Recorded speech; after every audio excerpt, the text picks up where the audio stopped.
Welcome to Section 2, Ultimate Guide to NIST SP 853, Control Baseline and Implementation. This is Section 1. We are going to cover implementing security controls. This is a 1-hour session where we will talk about technical aspects of security control implementation, practical guidelines for implementing selected controls, common challenges and best practices for control implementation. While in the previous section we spoke about finding gaps, assessing risk, the methodology and the tooling, here we are going to talk about the implementation of or mitigation of those gaps by implementing a technical control. This is technical aspect of security control implementation, section 1.1, video 1. Let's chime in. Let's look at the technical aspect of security control. Now, in the vast landscape of cybersecurity, think of security controls as your tools and tactics. They are what stands between your valuable data and potential threats, ensuring that the data remains intact and accessible only to authorized. And just like a recipe, the policy is what you want the final dish to look like and taste like. The procedure is the list of steps and the implementation is the actual cooking. These are the components of a security control. And these controls have varying types. They're divided into management, operational, and technical aspects.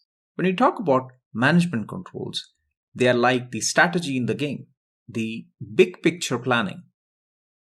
The operational control involves the players, where the people executing the strategy, right? And lastly, the technical control, which is our skills and tools the player use, such as specific defense tactics and piece of equipment. So a technical control is something like a firewall, an encryption, an intrusion detection system. An operational control is part of what we call as management training or an incident response, right? And a management control is risk assessment. Your policies which you're creating, they are management control, right? You deploy and it demonstrates management commitment, investment elements of it, and which is mostly involves the top management or the decision makers or the investor who are, invested into the organization. Let's talk about the technical aspect of privacy controls. So, privacy are specific safeguards. They are designed to protect individuals' personal data. So, at its core, privacy controls are shield against potential threats to personal data. Think of them as protocols and measures that keep sensitive information safe. It is crucial to understand that these controls are a blend of both policy-driven directives and actual hands-on practices. Moving to the components of privacy controls, our policy acts like North Star, guiding every decision related to personal data. It's our commitment to privacy, and it also reflects both our organizational values and legal requirements. Now, without a clear policy, organizations' approach to privacy can be inconsistent and ineffective. So having a privacy policy is imperative. The next thing is procedure. Procedure brings our policy to life. So while a policy might state we protect patients' data, a procedure will detail exactly how we do that. Think of it as a recipe. The policy tells us we are making a cake, but the procedure gives us steps and instruction to make the cake.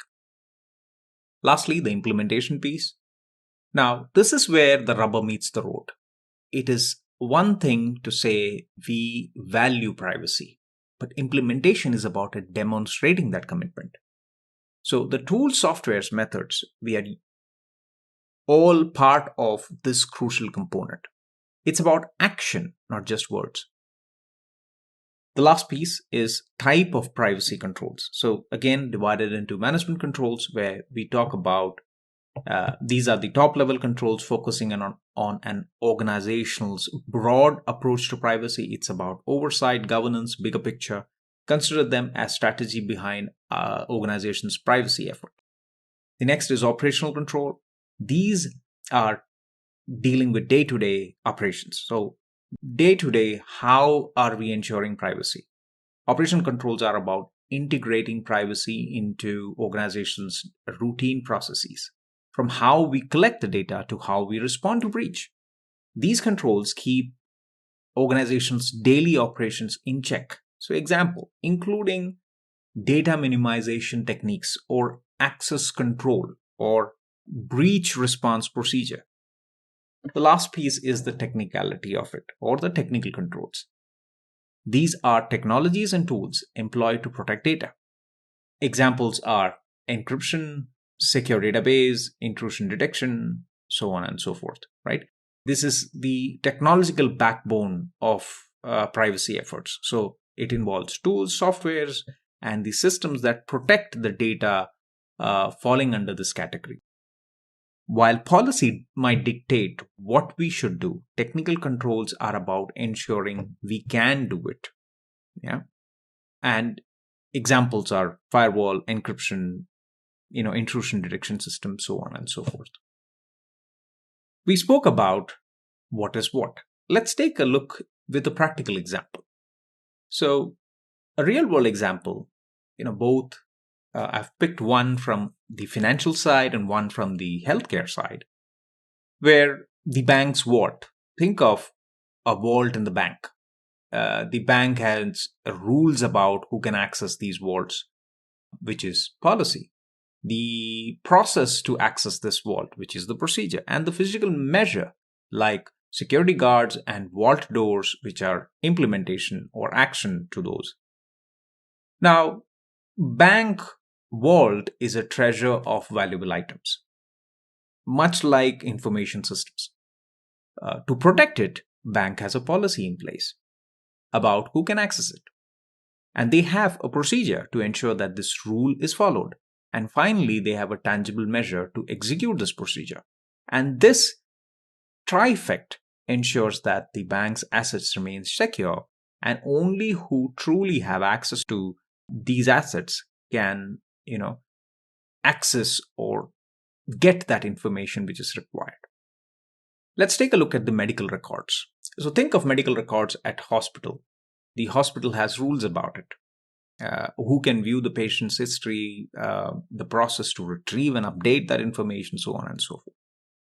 So let's ground our discussion into hospital treasures. Or hospitals are treasure troves of sensitive information. Yeah, the entire life of a human being kind of is stored in hospital's database. And how this data can be protected can serve as a primary example of a privacy control in action.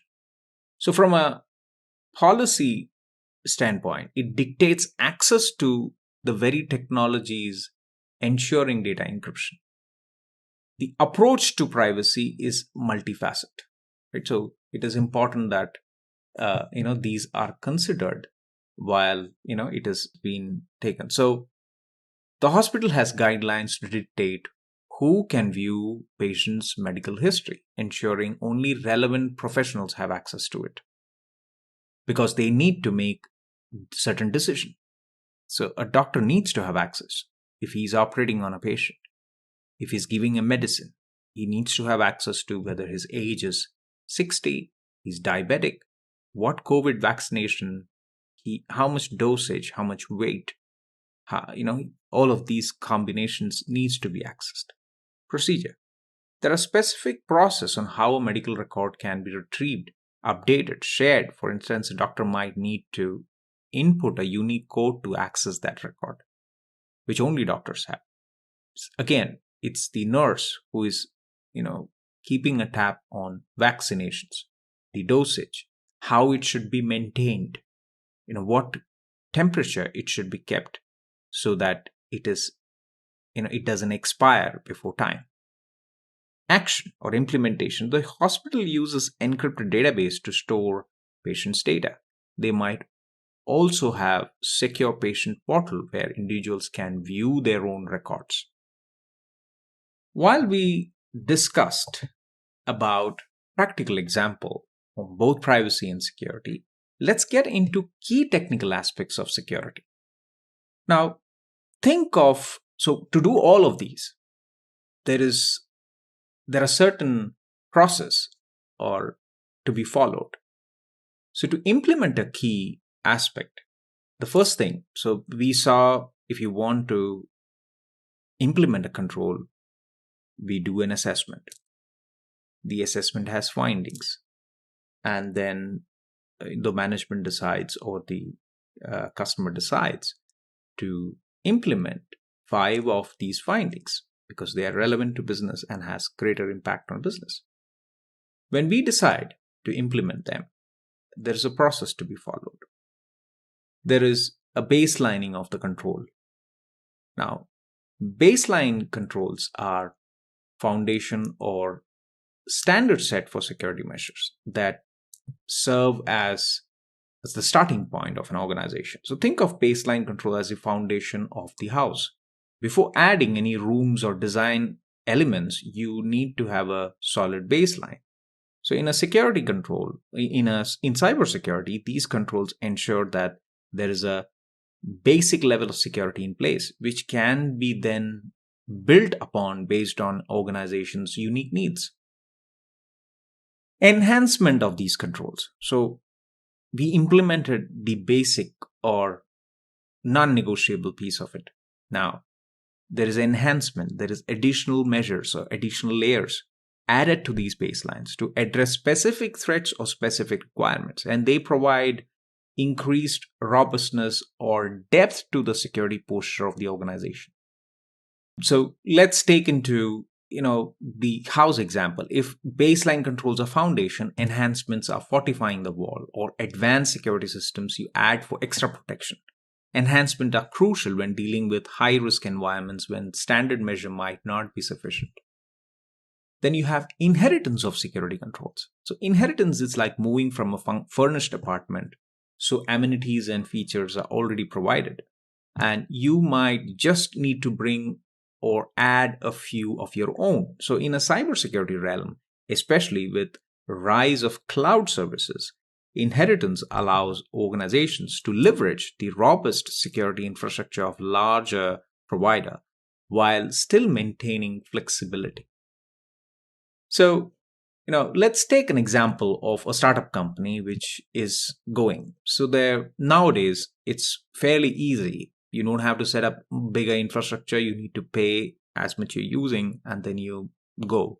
So there is a startup company which is hosting his application. They are in the initial stage and they're hosting their applications on Amazon Cloud, from web services to storage to all you can think of, right?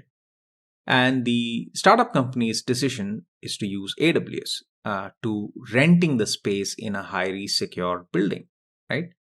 They benefit from building security features, but can also add their own locks and surveillance cameras.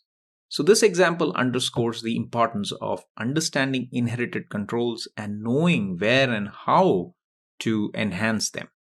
So while AWS provides a robust security, the startup's unique operations might necessitate additional measures, right?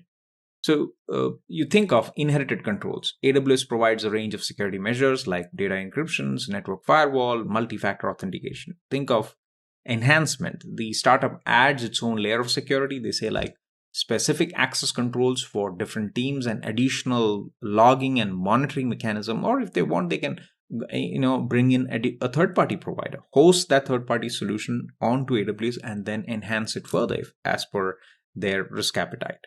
Right? So that is from a security angle. Let's take a look at the key technical aspects from a privacy angle. Again, it's the same. We need to baseline certain things. So, we can think of baselining as the foundation of the house, like similar to what we spoke about, the security element of it. Now, regardless of the organization size or industry, there are certain privacy measures that are non-negotiable, baseline being the non-negotiable one, and once the privacy foundation is laid, we can start customizing the house, and the privacy control enhancements are those customizations. So they cater to specific needs and challenges of the organization. For instance, a health application collects heart rate data, might need a specific control around health data, whereas a social media app might focus on user generated content. Now, when we talk about the inheritance, why we reinvent the wheel. If we are using a third party platform or services, it is smart to leverage the privacy controls they already have in place. However, it is crucial to remember that inheriting controls doesn't mean our job is done. It's a starting point, and organization needs to ensure that these controls align with specific needs. It could be regulatory, it could be customer specific, it could be something which is in hand from an operations perspective, or an incident which could happen, or a potential scenario or a design limitation which is there. It could be, there could be varying scenarios we can think of. Let's take an example to understand all of these using an e-commerce platform. So we have an e-commerce platform. It's an upcoming online platform rapidly gaining popularity. And to facilitate seamless transaction, they're partnering with a third-party payment gateway. So the core product involves selling, also managing customer profiles, product reviews, and many things. So they have a diverse operation present unique privacy challenges. Our e-commerce platform example perfectly illustrates the concept of inheritance. So while they can entrust the payment gateway to have a strong control around transactions because of the PCI DSS, the other requirements which they need to adhere to, they also have their own unique challenges to address this. So it's a blend of trust and verification. So trust the controls in place, but also verify they meet specific needs.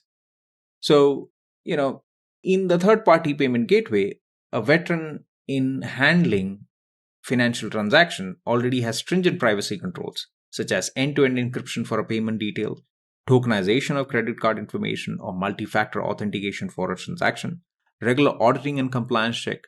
By partnering with this payment gateway, the e-commerce platform can inherit these robust controls, ensuring, like I said, from a PCI DSS standpoint, ensuring financial data of their customer is well protected. Now, when you talk about enhancing the control, while the inheritance controls offer a strong foundation, the e-commerce platform unique operation requires additional privacy measures. So, customer profiles, implementing strong password policies, offering two-factor authentication, encrypting sensitive data like addresses and phone numbers. Product review, so anonymizing the review or allows pseudo-anonymization to protect users' identity, ensuring that clear policy on data usage and sharing. Wish list allows private wish list, ensuring only the users and not other customers or third-party advertisers can view their saved products. Implementing controls to delete wish list after a certain period of inactivity. I hope that gives you a fair understanding with an example of the key aspects of from a privacy standpoint.